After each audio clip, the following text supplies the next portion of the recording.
The best tires you can get for the Jeep Gladiator, in my opinion.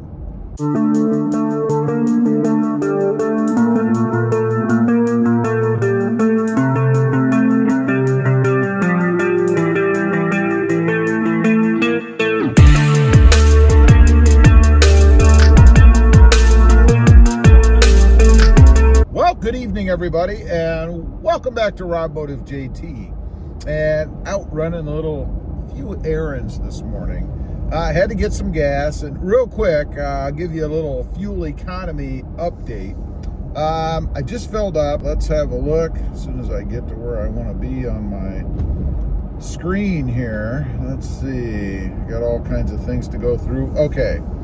I am getting, right now, with primarily city driving. I don't think I've been on the freeway in the Jeep for at least the last couple of tanks of gas, so keep that in mind. We're getting an average of, computer calculated, 15.1 miles per gallon. Now, that's going to be a hair off. It's not hugely off, but it's going to be a hair off because I do have bigger tires on my Jeep Gladiator. So, what are the best tires for the Jeep Gladiator? You know, I've had, I think 4 different flavors of tires recently within the last probably year and a half or so on my vehicles. I've had Nitto Ridge Grapplers. Those were on the Tacomas. I've had Goodyear Duratracs. Those were on the Tacomas. I've had, most currently, BF Goodrich KO2s. That's on the Tacoma. On the Jeep Gladiator, I've had the stock tires, you know, what they come with, the all seasons. And right now I have Falcon Wild Peak AT3Ws. They're a 285/70 R17, and they are the best. They are by far the best. Well, I shouldn't say by far. Depends on which tires you're comparing them to. One by far.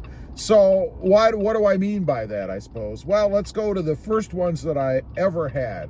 The most aggressive that I've had, and those were the Nitto Ridge Grapplers. I had those on the Toyota Tacoma, albeit with a 20-inch rim. And bear in mind, that does have something to do with the ride quality and the comfort, the performance of the tire. They were rough. They were very, very firm. Probably great for off-road, but unless you live off-road, probably not going to be off-road a majority of the time. You're probably going to be driving on asphalt or pavement or tar or whatever, like I am right now. They were firm, they were rough. You know, when I would hit railroad tracks with those things, like we're going to do here right now. I mean, you might have heard that, but did I jump all over the place? No. Well, I did with the Ridge Grapplers. Those things were horrible. Now, great looking tire, so if you're going for aesthetics, I think they're probably the best looking tire, and maybe close to the BF Goodrich KO2s, but still, I think the Ridge Grapplers are probably the best looking tire. But it's more than about just looks, I think. You know, you do have to be comfortable driving around. At least I do. I don't want to get the heck beat out of me while I'm driving around just doing normal things.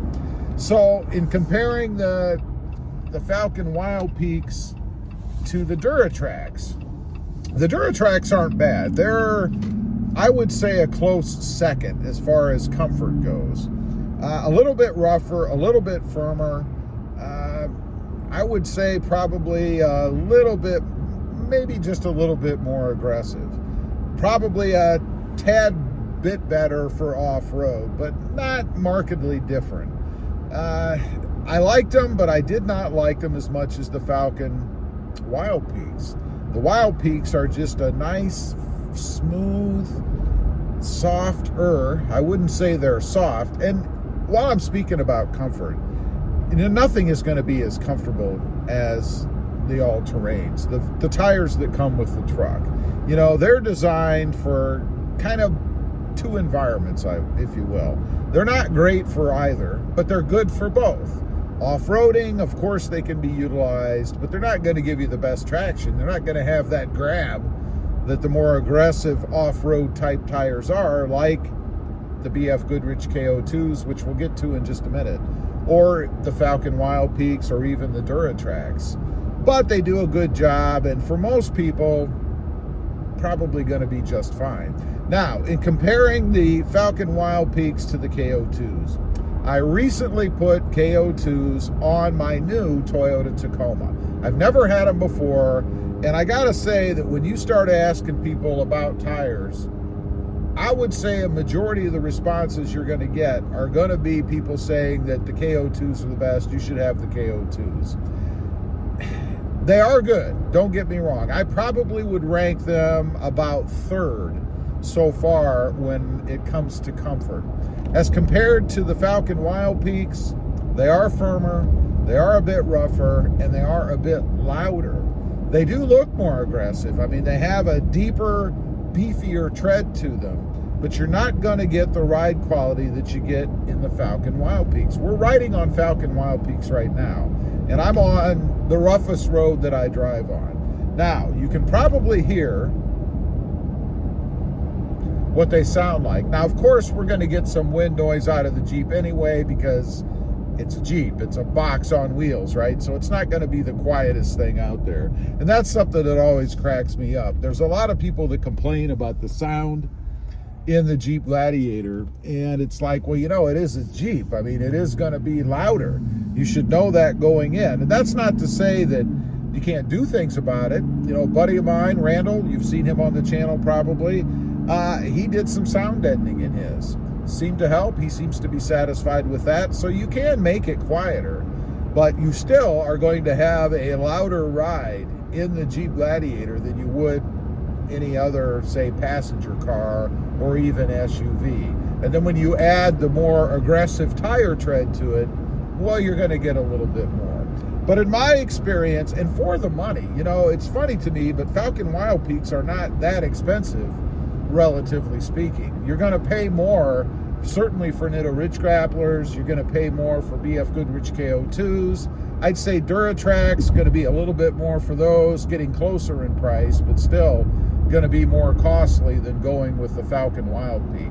So again, in my opinion, this is my opinion, the Falcon Wild Peaks are the best option for the Jeep Gladiator, really for any mid-size truck. I think it's a good mix. They certainly are aggressive enough for off-road use if you're into that, but civil enough to daily drive on the pavement and not be beaten to death or deafened by how loud they are. Leave a comment. Let me know if you've had multiple brands, different types, different styles. Which ones did you like the best? I'd be curious to know. Also, real quick, I do have 2 additional channels. Rob Motive, all about my new 2021 Toyota Tacoma, and Rob Motive FST, all about my 2021 Toyota Tundra. Check them out, and if you're interested, please consider subscribing. Don't forget to click that notification bell so that you don't miss out on any upcoming videos. And do me a favor, smash that subscribe button on the way out. Thanks for watching. Stay safe out there. Bye.